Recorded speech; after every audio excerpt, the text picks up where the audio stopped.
Welcome to another episode of Game Boy Roulette, where we take a look at randomly chosen games from the Game Boy library. Terminator 2 Judgment Day. Come with me if you want a Game Boy. Come on, we all knew this was going to happen sooner or later. Terminator 2 is widely considered one of the best sequels ever, one of the best action movies ever, and a movie that helped define the tone of the 90s. It was Schwarzenegger at his best. It was a massive step forward for movie effects. It was a perfect blend of crazy action and compelling plot. And with a description like that, gaming companies were practically tripping over themselves to license it. Midway, Software Creations, Ocean Software, Intracorp, heck, even Williams Electronics made a pinball game for it. And these games ranged in quality pretty wildly, making it a total toss-up whether today's game will be good or not. The most well-known Terminator 2 game is the arcade version, a light gun shoot-'em-up that was a staple of arcades and the lobbies of movie theaters everywhere. And the funny thing, that game was actually ported to the Game Boy. That's right, there were two Terminator 2 games for the Game Boy.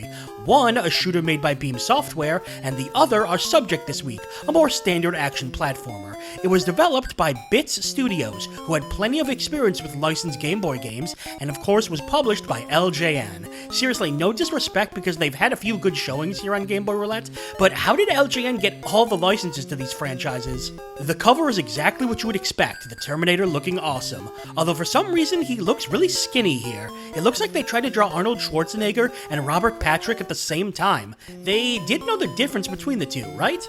Enough talk, time for action. I'll be back in a couple seconds with Terminator 2 Judgment Day. Terminator 2 Judgment Day. Show me that LJN logo, there it is. Ooh. Sounds like Metal Gear Solid music. A Bits programmed game. Yes, and? Oh, there we go, T2. Terminator Trademark 2 Judgment Day. Alright, let's do this. Oh, we're just right into it. Hi. The Resistance was mankind's only hope. The shield around Skynet had to be lowered in order to gain entry. My son, John Connor, decided that he alone had the best chance of success. That's not a bad picture for Game Boy either. Let's go. Oh, God. Okay, all hell's breaking loose. Okay, hang on. Can you shoot? I can duck. I can jump. Very basic controls so far. Oh, that was the Terminator. I gotta say, the game looks pretty nice. Good music, too. A little heavy on the sound effects, though. Okay. I thought that was a checkpoint. What? With John defeated... Do I only get one life? I think I only get one life. Wow. Well, shoot. The robots took over because I walked into a fence. Wow, yeah, you only get one life. Okay, let's try this again. And what am I supposed to do? Oh! Oh! I destroy these things. Jumping is a little stiff, but not terrible. Same with shooting. Oh, I should be destroying these, right? Can I shoot in an angle? No, I can't. It almost reminds me of Contra. Not as good, but still Contra E. What is that? Oh, is that a power-up? Gotcha! Destroy the 5 power generators. They must be hit in the correct order. Tallest to short. Oh, whoops! This isn't tallest to shortest that I've been destroying them in. Let's reset. Like, they've got this chaotic nature of a war with the machines down, if that makes sense. Okay. I'm guessing this is 4th tallest. Seems a little tedious to have to go back and forth and destroy everything in a specific order. Not bad, but a little annoying. Okay, this, I think, is the shortest. Wait a sec. I'm suddenly having weird deja vu. Didn't AVGN cover this game? And he, couldn't get past this level? Okay, there's one. Oh, ow, it hits me! Yeah, it's an interesting gameplay idea, but it's so tedious. Looks like it won't last too long, though. Ow, ow, ow. And again, the fact that there's so much going on, you can see stuff happening in the background. It's interesting. It's really nice to look at, especially for Game Boy. And... fence down. Let's go. God, I hope I did this right. Otherwise, this is going to be very embarrassing. Oh, I did. Oh, God. What is this thing? Right. So the only problem I'm noticing so far is things are a little drawn out. That guy took a lot of damage. Having to run back and forth and do everything was a little annoying. Must locate a Terminator to use in the battle.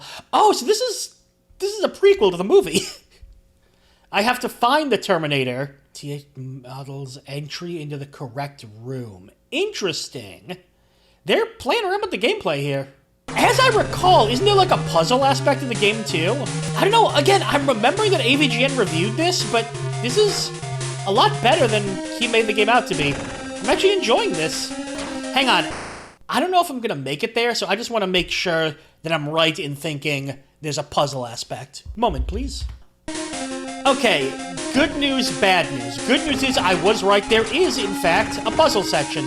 The bad news is, in looking up video of this game, the whole thing is only, like, 15 minutes long.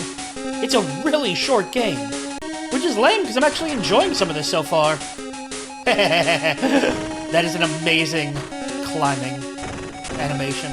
There were so many Game Boy games like this that were very, like, they were pretty well made, but they were so ridiculously short. Also, the difficulty is becoming a bit of a problem. I can't, like, avoid... Oops, I exploded. Oh, do I have to start the whole thing over? Damn it! Okay, come on, one life. Ah, it's got problems. Let's put it that way. That's a nice charitable way of putting it. It's got problems. One life, no continues is absurd. Although, I guess if you're gonna make a game like that, making it ridiculously short kinda does make sense. Like, it's difficult, but it's very short, so it kind of balances itself out. What happens if I shoot them all down? Does it just not let me in? And again, despite the issues, the game looks amazing. Like, look at this detailed background. You did not get stuff like this in Game Boy games very often. For the game's flaws, they put the work in to make this actually feel like an environment. What? Shot in the wrong order. Oh, okay, so it just tells you. The one life thing is annoying. The constantly taking damage from everything happening is annoying. The gameplay's length is annoying. But it all does kinda work. And more importantly, my god, it's good to look at. Yeah, I kinda like this one. Flawed, but enjoyable. Just like... Well, no, I was gonna say just like the movie, but the movie isn't flawed. The movie is just awesome. I can't think of a good Terminator pun, so I'll just say, huh, that was pretty good. As mentioned, I realized about halfway through playing that I'd actually seen this game before covered by AVGN, and it looked pretty awful there. So I was pleasantly surprised at how well the game ended up playing. For a basic run-and-gun platformer, it had the controls down pretty well, and the two levels had a nice selection of gameplay styles, from shooting down towers to finding the right room to go into, with a puzzle to come. And it really needs to be repeated, the game looks amazing. The details in the background were some of the best I've seen on the Game Boy. Incredibly impressive for the early handheld game. I can't even remember any other game looking like that before. What's really funny about the game is that it had a lot of faults, but they were balanced by all its other faults, if that makes sense. The first level was kinda tedious to go back and forth, but the respawning enemies and awesome atmosphere alleviated that. The game was surprisingly difficult, especially with only one life and no continues, but the game was so short it balanced out the difficulty, making it challenging but quick. If the game had only one of these flaws, it would have sunk it, but combined they cancel each other out, thus keeping it fairly balanced. It was delicate, but just managed to keep everything juggled at once.